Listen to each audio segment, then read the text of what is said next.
शिक्षक प्रयासरत हैं। जी हाँ, ये काबिले तारीफ है।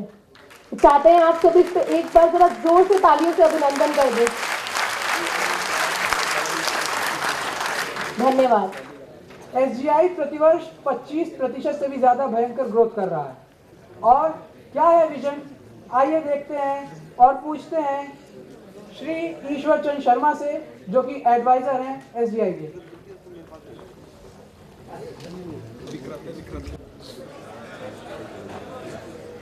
Dr. Sati and all dignitaries sitting on the dais and students, this is the occasion for your celebration 2012, and I wish all the students best of luck and best wishes for this event.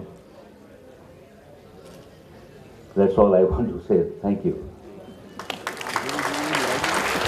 General manager BSNL कि वो आए और हमसे कुछ शब्द हमारे यहाँ पे बोले।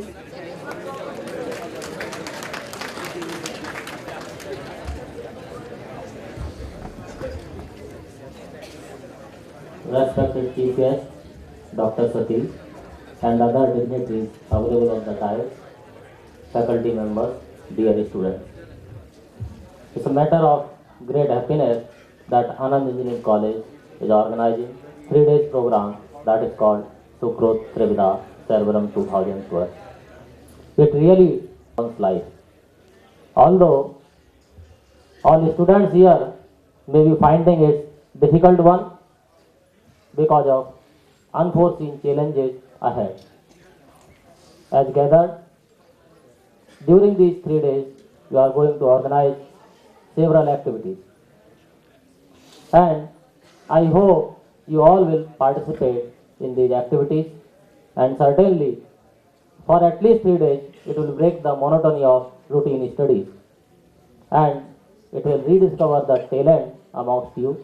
I hope you all will participate and the spirit of participation will prevail. The kind of enthusiasm I am looking now, it assures me that this program is going to be a grand success and the vision set by this college will reach to all. There is an old saying about vision, where vision is 1 year, cultivate flowers, where vision is 10 years, cultivate trees, and where vision is eternity, cultivate people. I am sure that this college is cultivating people who are set to contribute in nation building in future. In the end, I wish that this program is going to be a grand success, and I wish all the best to the students and organizers of this program. Thank you. Now I would like to invite Professor K. Hansraj, Faculty of Engineering, DEI, Agra, for speech. Say my congratulations to Professor B.D. Gupta, Director, and Dr. R. Professor Upadhyay, and other dignitaries on the dais who are with SGI for organizing this function. And I'm also glad that Professor Dr. Sati, a person of eminence, a great scientist of DRDO, is amongst us here. And I'm also pleased to listen to Sri Shyam Singh Ji, Additional General Manager, BSNL. And I take this opportunity to introduce you to a small concept which is going to gain a lot of momentum in the future world, and that is agile manufacturing. Don't worry that I'm not going to give you a lecture, but I'm going to give you a few concepts, very simple. I'll try to focus on the current status of Indian industry. If you see that you are going to be engineers in future, and the total national GDP contribution of engineering is 16%, and as far as concerned, and service sector it is about 65.2%. More than 40 million people are employed in manufacturing sector, which amounts to 9% of the total work population of India. India has more than 142,000 factories. So the concept is agility is the key to success in coming future world. And what is agility? It is a trait well liked by God, whether it is manufacturing systems, consciousness systems, biological systems, all thrive when there is agility. Agile manufacturing can be described as an ability to perform quality work nimbly, economically, flexibly, with innovation and excellence, without wastage of resources. It provides environmental consciousness, responds to change quickly in a lean manner, and meets customer demands. You will be reading many of these concepts in your courses, so I will not dwell upon them. All I would like to say is it is customer-centric technology which responds very quickly depending on the market needs. Like, you have many concepts which are important ingredients of this agile manufacturing. They are Lean, Six Sigma, zero defects, debottlenecking, time improvements, throughput increase, Kaizen, capacity optimization, line balancing, so on and so forth, including zero inventory. So I'll not be dwelling on them. What I'll be interested in telling you is a very, very important aspect of agile manufacturing, that is agile leadership. The reason why I am talking on this occasion about this is, I would like to share a few hard facts with you. India per capita manufacturing GDP is $122 with a mere 1.8% share in the world market. And its growth in last 20 years was only 1%.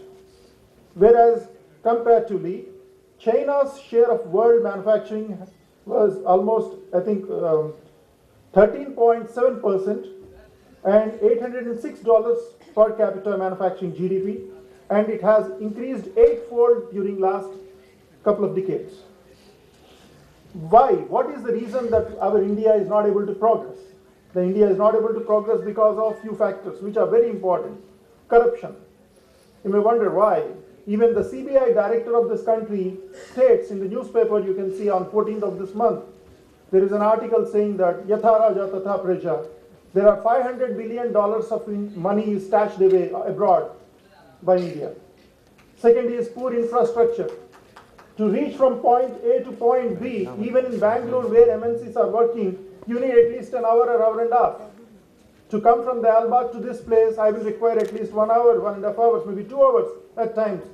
That is the kind of infrastructure we have. Lack of policy coordination, poor work culture, inadequate skills, deficiency in leadership qualities. These are the factors why India is not able to progress the way it should have progressed. Anyway, now coming to a very important aspect. Something in our consciousness must change for us to be able to see and act in a better manner. I will quote here Einstein. The significant problems we face cannot be solved from the same level of consciousness that created them. So we need to have a better consciousness. Now, I would like to dwell a little on leadership. There are many tools to find out for oneself what kind of personality he has.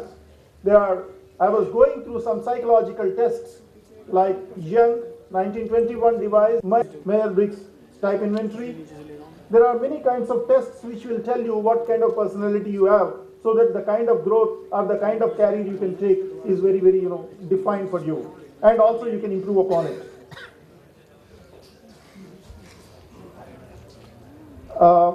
There are 4 things that are to be done. Leaders should attend to the inner development of people, as no substantive change is possible without prior change in consciousness. Leaders should pay attention to developing people's skills. They should try to inculcate culture, and they should design systems that will improve performance. There are few kinds of personalities which are very, very important. If you analyze them, even for yourselves, one is egocentric personality. And this limitation of this structure is that it does not identify anybody else's needs. It doesn't bother about you, that kind of personality. And once that personality is there as a leader, the organization will become very, very oppressive. It's very difficult to work in such organization. Then you have a reactive self where I take care of you, but I will not share power with you. And then you have a creative self where vision comes in and a lot of good work comes in. And here only 20% adults reach this kind of leadership in their lifetime. And then you have an integral self where only 5% adults reach this kind of leadership in their lifetime. At this level, the leaders become systematic and community-oriented. Workplace becomes a self-renewing organization. Vision becomes a global-oriented and towards the human welfare. And finally, you have a unitive self of leadership, which actually research suggests only people who perform spiritual practices for quite some time attain this kind of leadership. Unitive self uses the integral self as a tool. Leaders at this level function as global visionaries. They enact world service for the universal good. Now, I will give you a few simple examples in 2 minutes to just give you an idea about these kinds of leadership.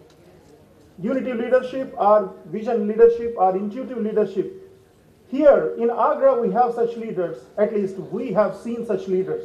I'll just quote few of them. Most revered Sir Anand Swarup Naik, the founder of Dayal Bagh, way back in 1917, when the Dayal Bagh was full of dunes, sand dunes, he conceived that there is going to be a community here, there is going to be an educational institute here, and he gave a visionary aspect, he gave the idea of Dayal Bagh, and that you can see today as one of the brightest organizations in India. Then most revered Mehtaji Maharaj, a civil engineer from University of Roorkee, Thomson College of Engineering at the time, he said that in 1950, we require engineers to build our nation. We got independence, but we need to economically build it. So he created engineering college. Similarly, we had Dr. M.B. Lal Sahab, the ex-vice chancellor of Lucknow University, who had a vision that there is going to be a university, and Dayal Bagh Educational Institute came into being. And similarly, most revered Professor P.S. Singhi Sahab, the ex-professor of IIT Delhi, Electrical Engineering, he conceived there is going to be a total quality management of education. A complete person is the concept which he has given for the faculty or for the institute. And he created distance education through which 80 centers are being operated. We have international collaborations with University of Maryland, Michigan University, Mississippi, and so on and so forth. And a lot of impetus is given on research and education. Then coming to the corporate leaders, because I already talked in one of the meetings here about our national leader, like since DRDO scientist is here, I would like to quote Honorable APJ Kalam, who actually had a vision to make India one of the superpowers, or one of the powers which can have missile technology, and he created that missile technology, though he was a fisherman's son and who used to study under the light of the street lamp. And then we had Dhirubhai Ambani, another commercial man, but yet he had a vision that he is going to bring a great enterprise for India while he was pumping gas at Burma Shell, a gas company in US. And then he came down here and he took the first step of selling spices to start his business and made this into Reliance, which you all know, where you have a big value chain starting from petrochemicals to maybe mobile technologies to whatnot. And then you had another great leader, corporate leader, Warren Buffett. The interesting aspect of this second richest man in the world is that he started his work at the age of 11, and then at the age of 14 he purchased his first plot. And at the age of 30 he purchased a 3-bedroom apartment which even now he retains, and he has recently donated about $32 billion for charity. And that gentleman drives his own car. He has no driver, he has no fencing around his house, and he owns the world's biggest private jet airlines, but he travels through economy class as and when required. The only pastime he has is to eat popcorn and watch TV. And apart from that, he writes only 62 letters to 62 companies which are under his patronage every year, to tell them what are going to be the goals and what should be done throughout that year to the CEOs of these companies. And such a simple person, and yet such a noble one, and that he has created a kind of culture in the corporate world with his simplicity, that even Microsoft chairman Bill Gates became a fan of Warren Buffett. Coming to another interesting aspect of these leaders, small research, and they found that Wright brothers, before making the first flight, failed 5,320 times. They never left the job. And even after making the first flight, it was not recognized anywhere. And after 3 months, it appeared in a second-class journal called Bee Culture. And after that, they had to struggle for 3 years to request The US government, Iacocca, one of the greatest leaders of the corporate who brought Chrysler from bankruptcy to profit.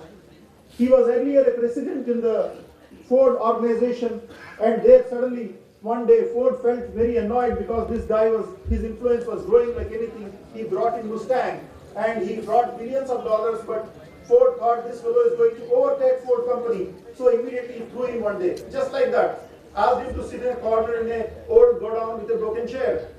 Not the Ford organization, but it is Lee Iacocca who is great, who can change the tables. And he went to Chrysler, and Chrysler was at the verge of bankruptcy. He said, I'm going to help you. And then they said, we need of technology in your organization. They accepted because they had no other option. And he brought in agile manufacturing.